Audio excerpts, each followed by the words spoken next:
It's true, folks. I had cancer before I saw Dune Part 2, and then after I watched it, my cancer was cured. So I would like to thank the filmmakers and everyone else for helping me get through that difficult time. But I didn't have actual cancer. I had a thing called cinematic cancer, the kind of cancer one gets when they've been watching a lot of bad movies. Movies so bad one would wonder why you even came to love cinema in the first place. But I am pleased to announce that with Dune Part 2, it was a movie so good, on such a caliber that I would have never expected, that it completely cured that cinematic cancer and remind me just why I love movies so much. And I was worried that critics were overselling this movie, calling it The Two Towers, and nothing can be as good as The Two Towers, but I was actually making Lord of the Rings comparison throughout the movies a lot. I think it's very accurate. I think this movie might be the Top Gun Maverick of 2024. And a lot of people are going to be skeptical about Dune Part 2 because some people did not like Dune Part 1, and I gotta tell you, Dune Part 1 compared to this, it feels like the prelude to this movie that they actually wanted to make. It was like Dune Part 1,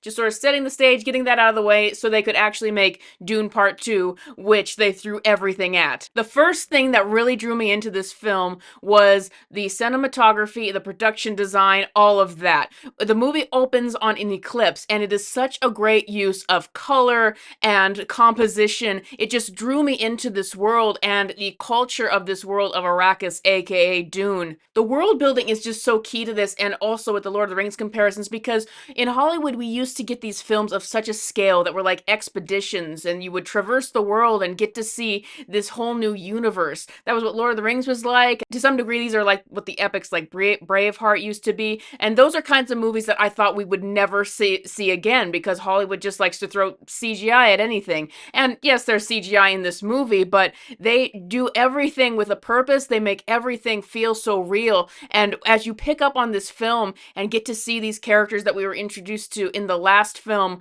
Paul, his mother Jessica, who is pregnant with his sister, and as they're trying to survive and integrate themselves with the world of the Furman, and everything that they do in terms of how these people live in such harsh conditions and how they become so strong and how they harness those conditions is so interesting, but it's all servicing the plot that becomes very much about revenge and seeking power and the dangers of the Messiah complex. There are such key choices made with the tents that the Furman use, or when we go later to the villains, the Harkonnens, and we go to their world, which is like a black and white planet, and there is a very distinct production design. There's a distinct way that they celebrate things. There's a distinct way that they live in a brutal way, and it is just such excellent world building. Going to the Emperor's quarters, or whatever you call them, and the kind of clothes that each of these cultures wear. Once again, it's very much like Lord of the Rings, and from the beginning, it's what drew me in and made me hooked on this universe, because I just wanted to find out more about it. I can't remember the last time that I saw a new piece of media that was this good as its world building, and I know that this is adapted from the book, but it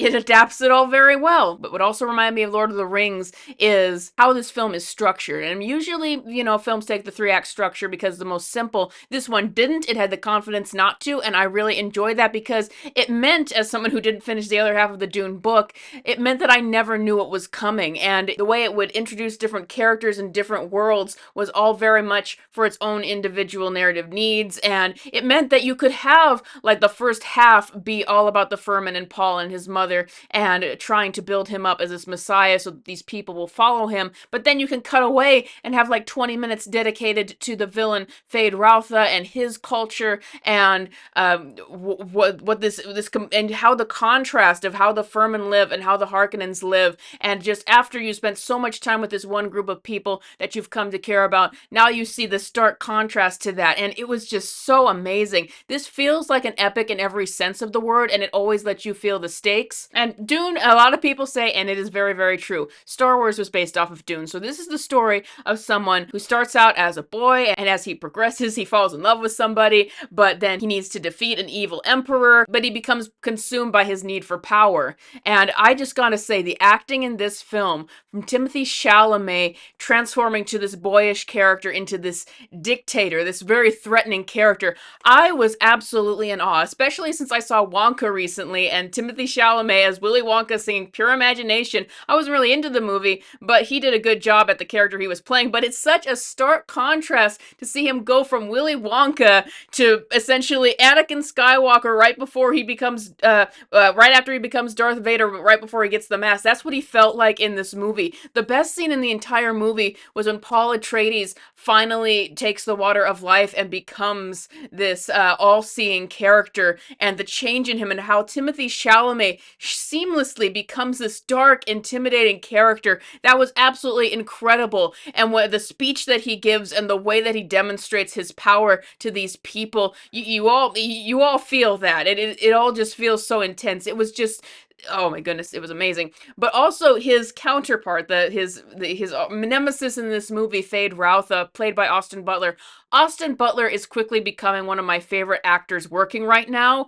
And once again, it's about the screen presence of these actors and how when Austin Butler comes on screen as this character Fade, pretty in the middle of the movie, you wonder when you're going to see him. You feel that intimidation from him. You buy into his character, and it makes you stand at attention to everything that he's doing because of how he commands the scream. And he is just so threatening, and you get so excited for the ending when these two characters are going to finally meet. But the battle scenes in these movies are amazing too. And sometimes battle scenes have the problem of they're just a bunch of screaming and random flinging of swords and whatnot, and it just becomes a bunch of noise. The battle scenes in this movie kept me engaged the entire time because they were all very well thought out and choreographed, and they all moved the story forward. Even just details of Paul coming up with a strategy and defeating someone in such a way that is what endears him to the Furman people even further. Probably the duel at the end was my favorite part, but once again, every part of this movie, the acting, the set design, the fight scenes, the themes of the Messiah complex, just fire on all cylinders, and I was just so interested in what was going to happen next. Oh yes, and the music. Hans Zimmer, and Hans Zimmer is my favorite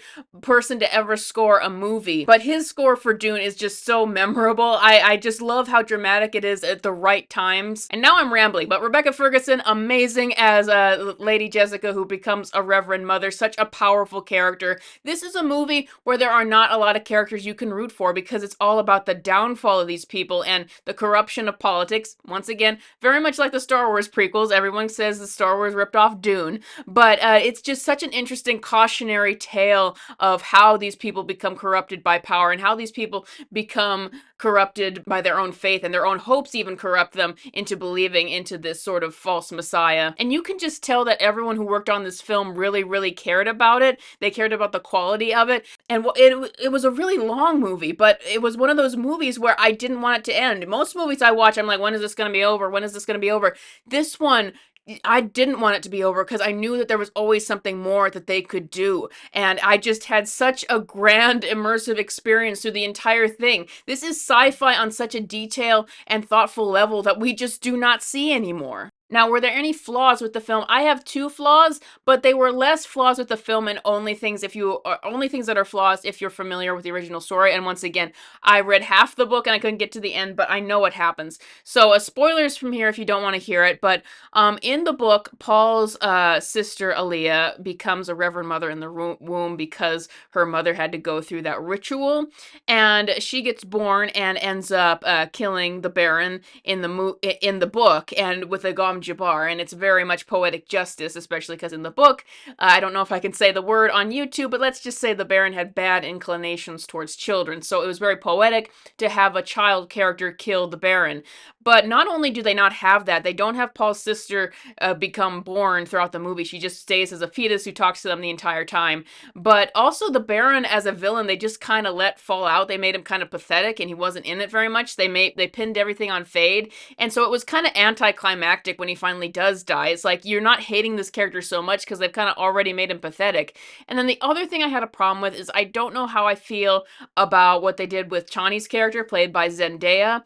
Now, it made sense because they changed this a bit from the book to make Zendaya, Chani, be more of a skeptic of Paul as the Messiah, because you've got all these characters who are either believing him as the Messiah and pushing him as that, or just trying to push him as that to get their own agenda. So it made sense narratively to have a person who was a skeptic, but knowing what happens in Dune Messiah, and the very core relationship of the fact that Paul essentially has two wives in that book, a wife who isn't his just wife by legal nature, and his concubine who serves as his actual wife, That's so core to that book and going forward. And this movie absolutely sets up a third movie. So I don't know what they're gonna do with that. If and the last shot is of Chani, and I was just wondering, why would you do a last shot of her? Why wouldn't you do it of Paul after he's come on this big journey that we followed him through this entire film, and seeing where he's at? Like, what's his last expression to the audience? Those were the only two things I could say. They mainly have to do with relation to the original story, what it's based off of. But if I were to just say objectively with the film itself, I would say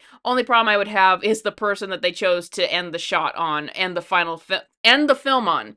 But that is all I have to say negative about this film. It is an easy 9 out of 10. I'm so happy to have something good that I can talk about and that I can recommend. Denis Villeneuve, is that how you pronounce his name? I hope so.